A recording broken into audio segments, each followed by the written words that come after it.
Yun, ito naman tayo mga kababayan. Pero bakit magpatuloy sa ating pag-usapan, ako muna ibabati ng magandang hapon sa aking mga subscribers dyan, sa aking mga viewers. Maraming salamat sa inyong suporta. Shoutout sa inyong lahat. Yun ang tuloy na tayo kagad sa ating pag-uusapan. At sa video na ito, pag-usapan muna natin ulit itong napakayabang ubod ng sinungaling na si Epifanio Labrador, ang vlogger na nagkapagtapangan. Ngunit ang katotohanan ay supot naman. Yun ang mga kababayan, ayon kay Attorney Harold Respicio, hindi daw nalalayo na magkaroon ng dayaan ngayong darating na eleksyon. Pero itong supot na si Epifanio Labrador, gumawa na naman ng kwentong kasinungalingan. Kinukunik niya kaagad kay dating Pangulong Duterte at sa mga kaalyado ni dating Pangulong Duterte na tumatakbo ngayon bilang senador ng PDP, mga kababayan. Dahil nga daw, ayon sa kanyang kasinungalingan, itong si Comelec Chairman Garcia, mga kababayan, ay nabayaran na daw ng bilyon ni Vice President Sara Duterte. O nasaan yung ebidensya mo? Ipakita mo muna sa amin bago ka magsinungaling. Mukha mo nga, di mo may pakita, ebidensya pa kayo. Kaya mga kababayan, sobrang sinungaling ng tao na ito. Pilit na sinisira niya itong mga Duterte. Akala siguro niya, siya yung tao, siya yung vlogger na makakasira sa mga Duterte. Hindi ba niya alam, habang sinisiraan niya itong mga Duterte na ito, siya ay palubog ng palubog. Pahina siya ng pahina. At nakarma na nga itong mga kababayan Pumayat na ng pumayat itong si Epifanio Labrador. Nagkakasakit na dahil nga nakarma na. Talagang pinaparusahan na siya ng langit. Ayun nga, sa mga miyembro ng taga-Iglesia ni Cristo, ang langit na ang paparusa kay Epifanio Labrador dahil nga sa kanyang mga kasinungalingan. Sa kanyang mga kwentong wala namang basihan. Ang kanyang pinagbabasihan, yung katang-isip niya lang, na wala naman itong utak. Gamunggo naman yung utak nito. Tapos gagawa ng kwento para paniniwalain itong ating mga kababayan. Di na bagay yung mga subscriber mo. Dahil alam namin, yan ay mga uto-uto. At gamunggo din yung mga utak ng mga yan. Paano ka maniniwala na nagbabayad ng bilyon? Bilyon itong si Vice President Sara Duterte. Wala ka namang ebidensya. Kung magbintang ka kasi, magpakita ka ng ebidensya. Ito mga kababayan, takot na takot itong supot na ito na manalo itong mga kandidato ng PDP. At sa darating na 2028 presidential election, takot na takot ang mga ito na manalo si Vice President Sara Duterte bilang presidente ng ating bansa. Dahil pag manalo, lahat ng mga durugista, tapos na naman. Manahimik na naman lahat ng mga magnanakaw. Lahat ng mga may kasong panggagahasa, talagang ipapatuli ni Vice President Sara Duterte pag mangyari na manalo itong si Vice President Sara Duterte. Kaya itong mga ito, takot na takot. Kaya ginawa talaga nila yung kanilang gustong gawin para sirain, para babagsakin itong mga Duterte. Pero hindi nila alam, mga kababayan, sila yung bumabagsak. Tandaan natin, itong si Richard Palacio, o may pangalan na Jimuel Hobro, may kaso itong droga. Hindi natin alam kung siya ba ay nagbibinta, pero sa palagay ko talaga nagbibinta itong mga kababayan dahil nga galit na galit kay dating Pangulong Duterte. Pero nung una, mga kababayan, mga ilang taon na nakalipas nung pagkamatay ni Kaper Silapid, talagang pinupuri pa niya itong si dating Pangulong Duterte. Nagmamakaawa pa ito. Nagkukunwari pa ito na kasapi ng Iglesia ni Cristo.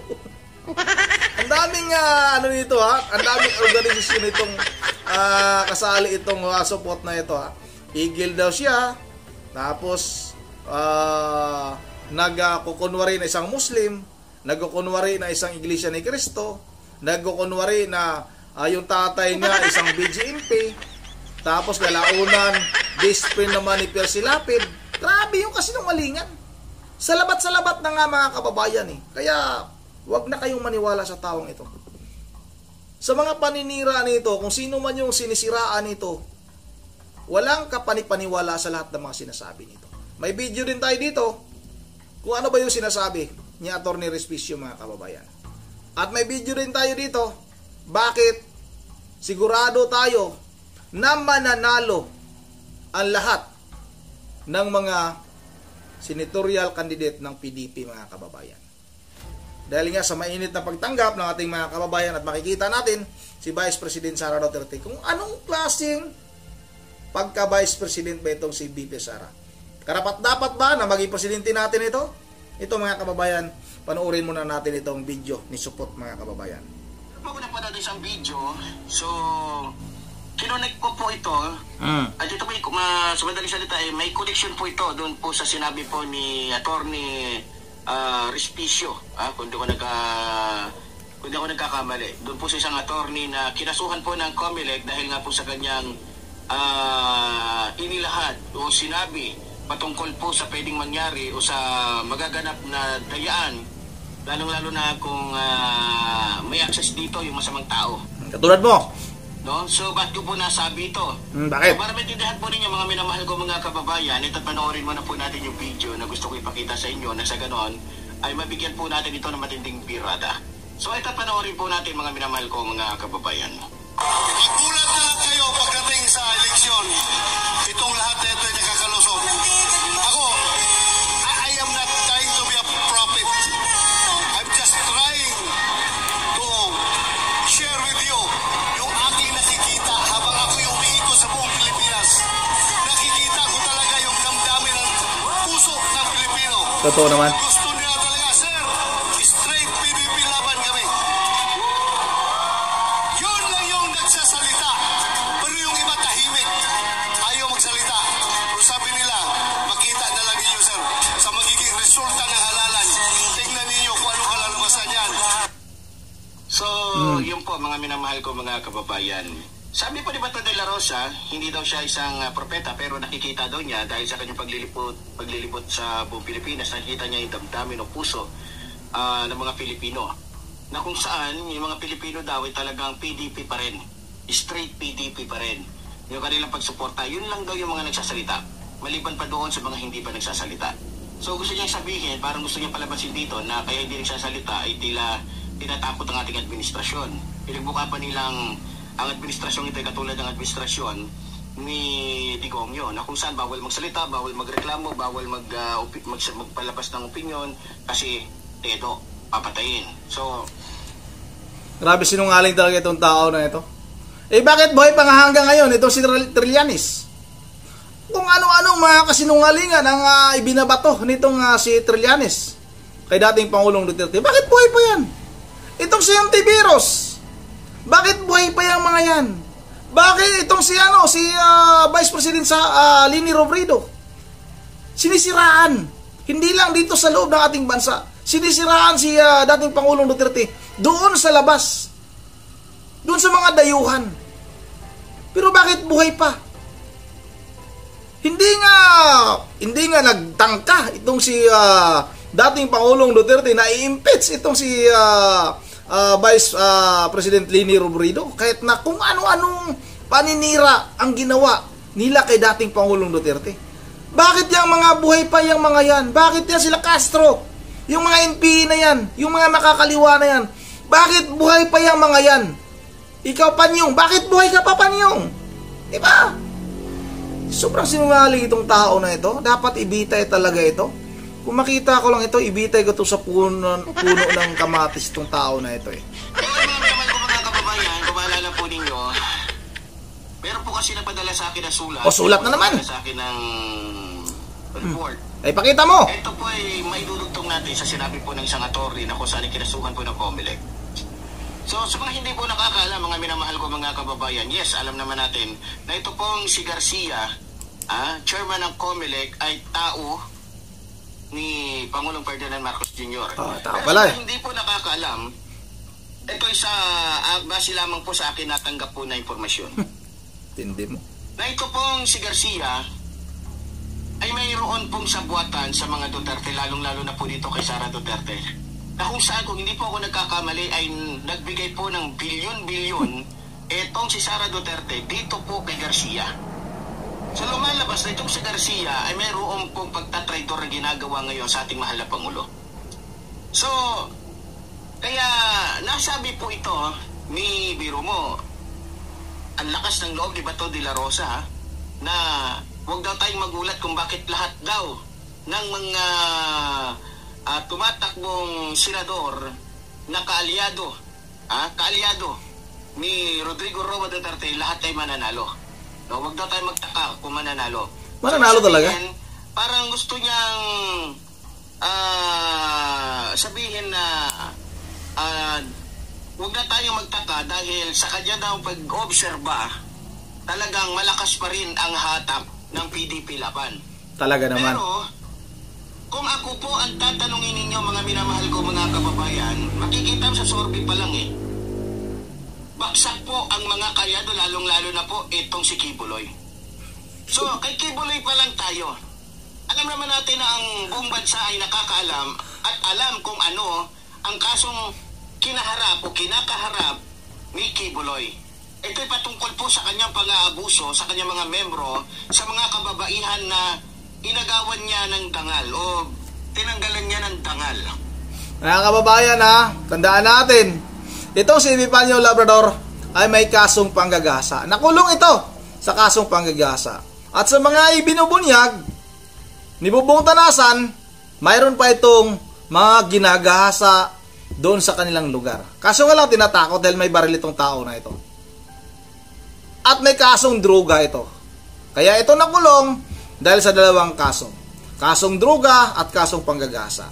Kaya itong tao na ito, yung mga kanyang mga ibinibintang sa iba ay kanyang gawain. Kaya ganyan ka, Panyong. Panyong, pumayat ka na, nakarma ka na. Dahil sa iyong mga pagbibintang, excuse me, sa mga taong wala namang ginawa, hindi naman totoo.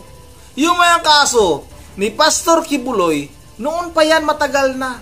Na-dismiss na yung mga yan. Kaso nga lang, dahil sa takot nila na itong si Pastor Kibuloy ay magamit ni Vice President Sara Duterte, malayo pa naman sana sa darating na eleksyon na 2028 presidential election, sinira nila itong si Pastor Kibuloy. Dahil alam nila na mayaman ito si Pastor Kibuloy, may kakayahan ito na gumastos. Kaya, yun ang ginawa nila. Kaya ikaw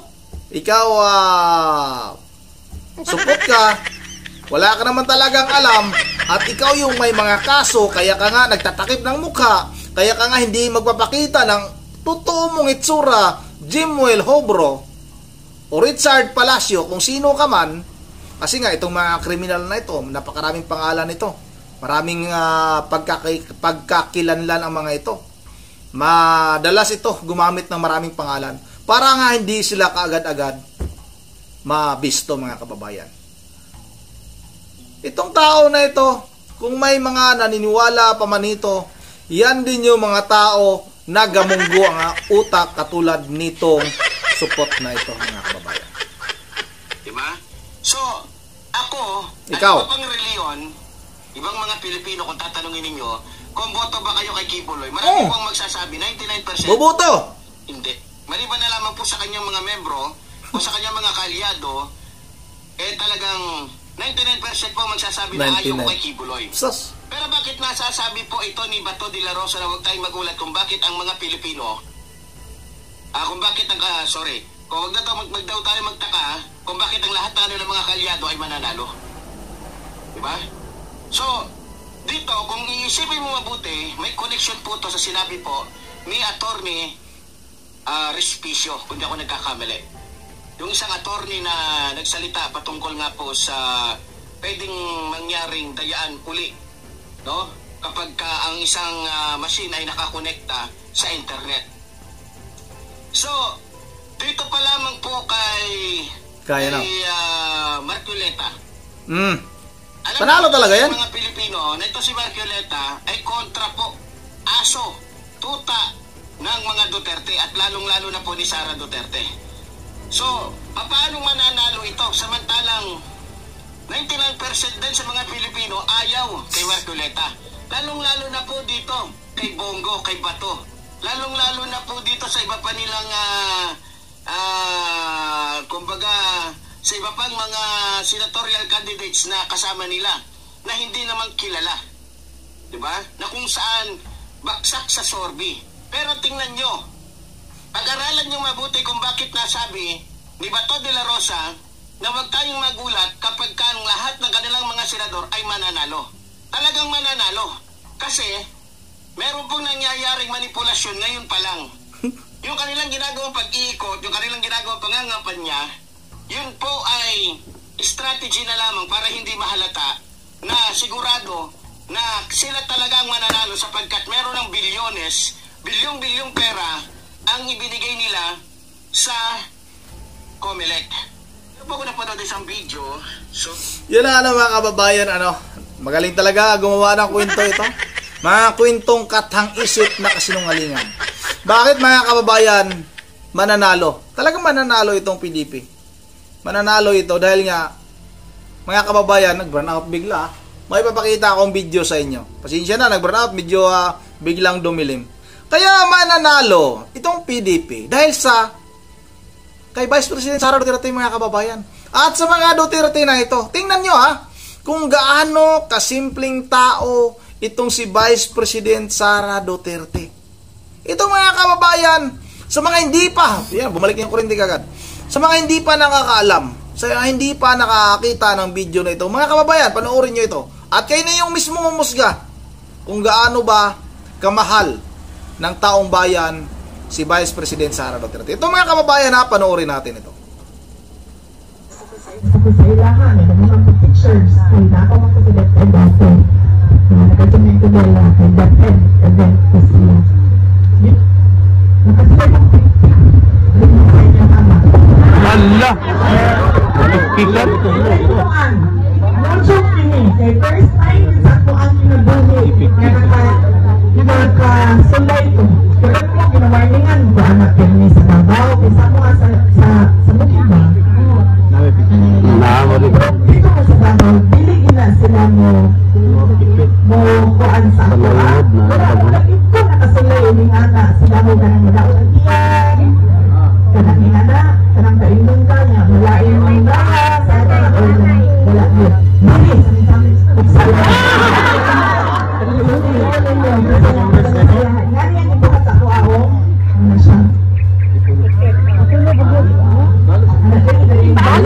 Balos yung taka.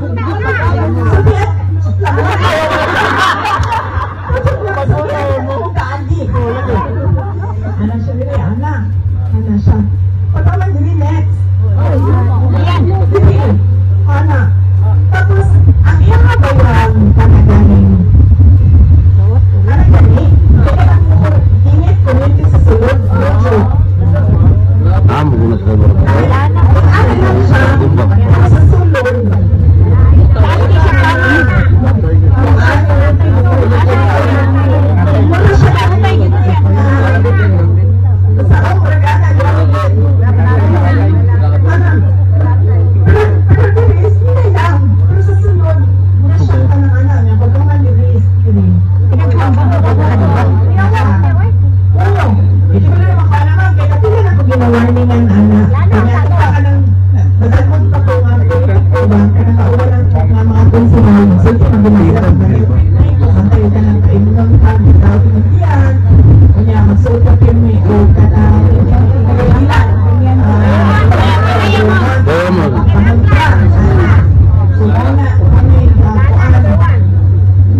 yan. Boom!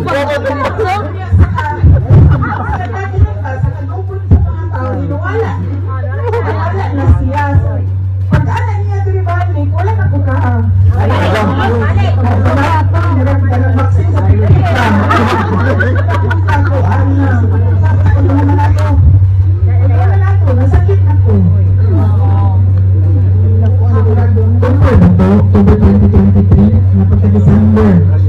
Sakit na po. Kunya, na-hospital na ko. December. Kunya, pagka na-uwian ko, na-okay ko. Di pa uli ito sa mama o Davao.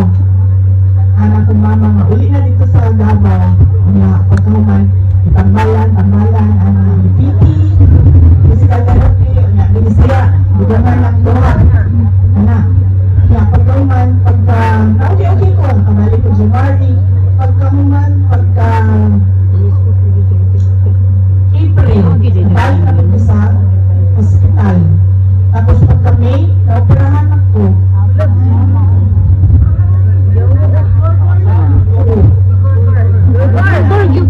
Huwag ko pagalis na ko. Hindi na ako.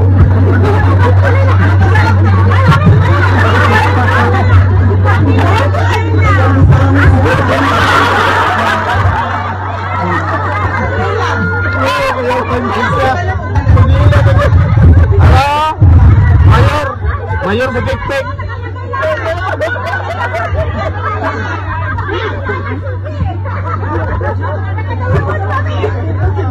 Sa inyo na, kailangan dito. Hindi pa nalabas, ito sa Ilocos.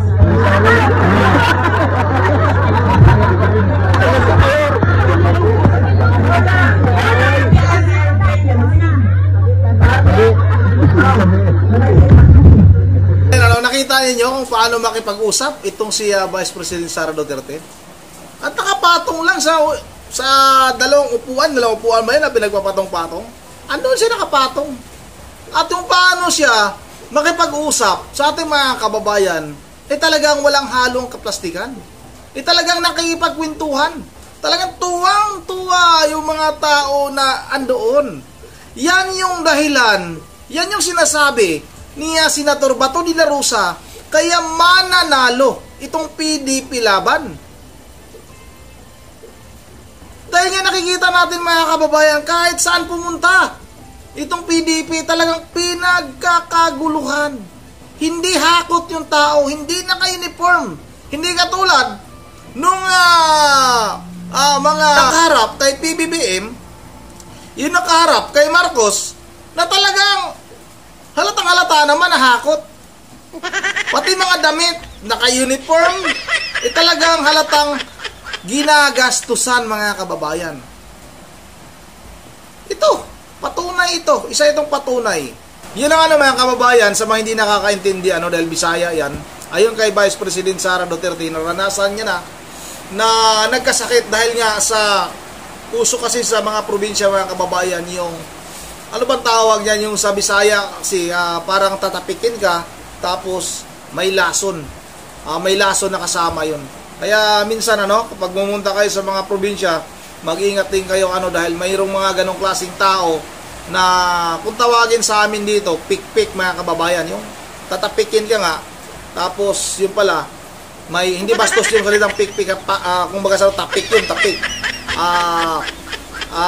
Tatapikin ka tapos yung pala yung gusto kanila na patayin sa pamamagitan ng lason. Pero itong si Vice President Sara Duterte, ayon niya sa kanya, naranasan niya na yung ganong pangyayari. At ito pa mga kababayan, yan yung natin, ipapakita natin na kung bakit mananalo yung PDP. At ito pa mga kababayan, isa pang video, yung sinasabi nitong support na ito, yung sinasabi ni Attorney Harold Respicio, kung bakit hindi nalalayo na magkaroon ng dayaan. Walang binabanggit dito na kampo ni Pangulong Duterte.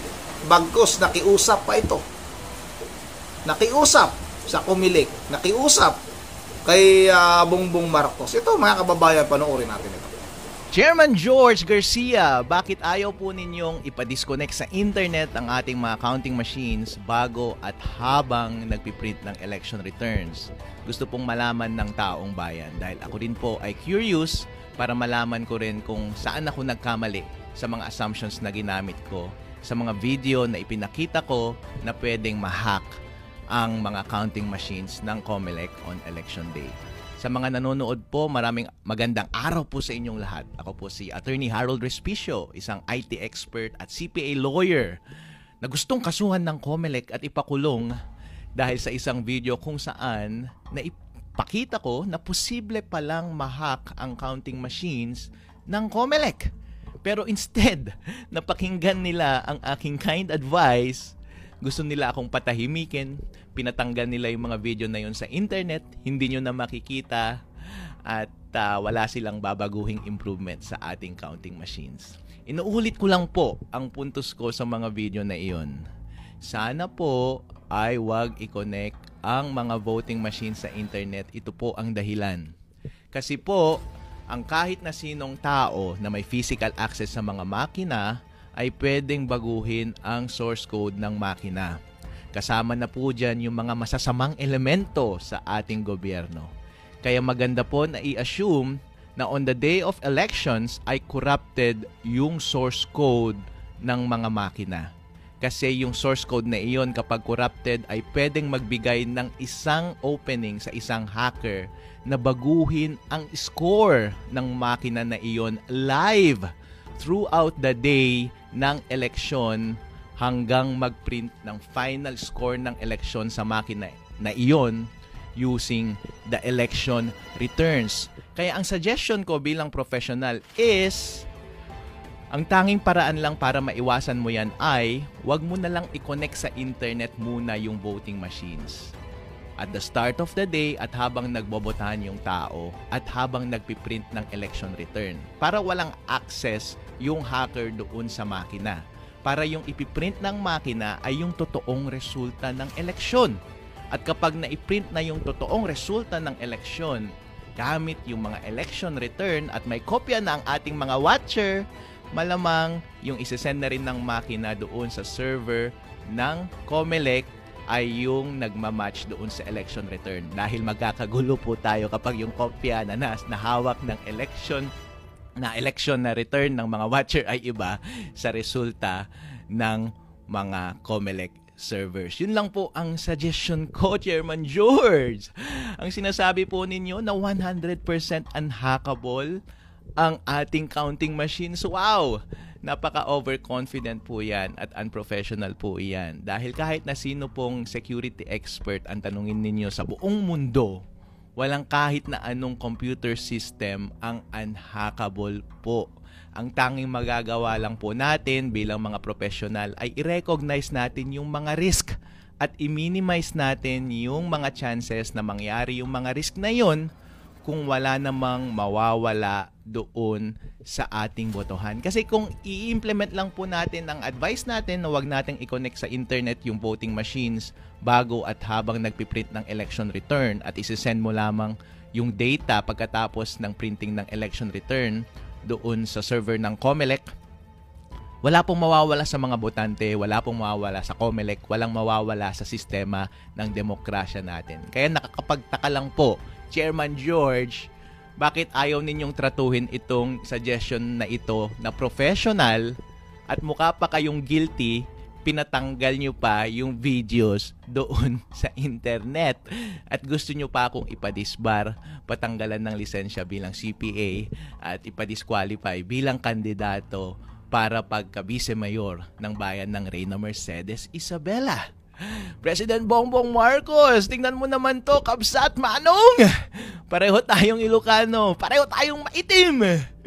Binaviolate na yung freedom of speech ng iyong kapatid, si Attorney Harold Respicio. Sana po ay manindigan kayo. Sa aking mga kababayan dito sa ating bansa, maraming salamat po sa inyong suporta. Nabasa ko po ang inyong mga mababait na mensahe sa akin. Gusto ko pong malaman ninyo na kayo ang nagbibigay ng lakas sa akin sa panahong ito. Kay Chairman George Garcia, ito po ang mensahe ko sa iyo, sir. Sana magtulungan po tayo, wag po sana tayong mag-away. Dahil ako naman po ay open na makipag-usap sa inyo. Ang gawin po natin ay pagsama-samahin natin ang lahat ng mga eksperto at pinakamagagaling sa ating bansa para tignan ang vulnerabilities ng ating mga counting machines. para tayong lahat sama-sama na ibalik ang kumpiyansa ng publiko sa ating eleksyon. Kay Harold Respicio, nananawagan niya siya kay Pangulong Marcos na sana imbestigahan niya itong pangyayaring ito. At bakit nagalit itong si Commissioner George Garcia? Bakit pinatanggal yung mga video na yon? Sino ba? Inamin na rin tawag nito, Epanyo Labrador, na tao ni Pangulong Bongbong Marcos, itong si Commissioner George Garcia, mga kababayan. Paano madidiktahan ito ng mga Duterte? Kung hindi ka pa naman bugok, 101% na bugok ka, ikukunik ka, kaya ka. Ikukunik mo ngayon sa mga Duterte. Sino ba ang nasa pwesto? Sino ba ang nasa kapangyarihan para pwedeng gawin yan? Diba, mga kababayan? Tingnan nyo yung kalaban ni Tambaloslos, lahat ng kalaban niya doon sa Tacloban. Hindi lang pala isa ang kalaban sana ni Tambaloslos dyan sa Tacloban. Pero anong ginawa? Ipina-disqualified nitong si Tambaloslos, yung mga kalaban niya. Sino ang nagtanggal ng mga kalaban ni Tambaloslos? Itong si Chairman George Garcia. Tapos ngayon, iko-connect mo ngayon kay dating Pangulong Duterte at kay Vice President Sara Duterte, sabihin mo na binabayaran ng bilyon-bilyon. Kung hindi ka ba talaga gamunggong utak mo, supot ka. Sabi ko sa'yo, magpatuli ka na At tanggalin mo yung pismas mo. Kasi lamog na yung utak mo. Lamog na, sobrang hangin na yan. Hindi mo na lang mamalayan, ipipanyo, sasabog na yung mukha mo. Sasabog na yung ulo mo. Dahil nga, sa naipon na yung hangin. Diyan sa utak mo. Yun mga kababayan, hanggang dito lang muna, bago tayo magtatapos, ay mag-shoutout lang muna ako. Medyo mahaba din itong video, Hindi na tayo magbabasa ng mga komento. Mag-shoutout na lang muna tayo. Shoutout kay, saan na ba yun? Ito tayo mag-shoutout tayo dito. Shoutout kay Livilia Perez. Livilia Alperes, shoutout. Shoutout na rin kay Lolita Ganda Cortez, shoutout kay Lolita Ganda Cortez, shoutout kay Sandy Mercado, shoutout kay Jimar Badilla, shoutout rin kay Antonio Cabiluna, shoutout kay Jimar, tapos na, kay Saldi Ramirez, shoutout idol, shoutout na rin kay Joy, shoutout kay ET60, shoutout kay Idimar Ali, shoutout kay Ma'am Joyce ng Japan, shoutout kay Ma'am Joyce, maraming salamat kay Ma'am Joyce, shoutout na rin kay Mitchell Bulima, shoutout kay Arthur Martiso, shoutout kay Rodilan Adingin, shoutout kay Ma'am Berje Verheligios ng Pulilan, Bulacan, shoutout kay Maritis, shoutout kay Noel Di Guzman, shoutout kay Florencia Leonor, shoutout kay Idol Trabajador Sami Trabajada Cooper Senior ng tawag dito Boracay, mga kababayan. At shoutout na rin kay Ma'am Edith Saborbi at kay Ninita Katapang Riner Rotakyo. Maraming salamat hanggang dito lang muna. Medyo mahaba na itong video. Once again, this is Sumli TV mo. Ingat lahat. God bless bawat isa sa atin.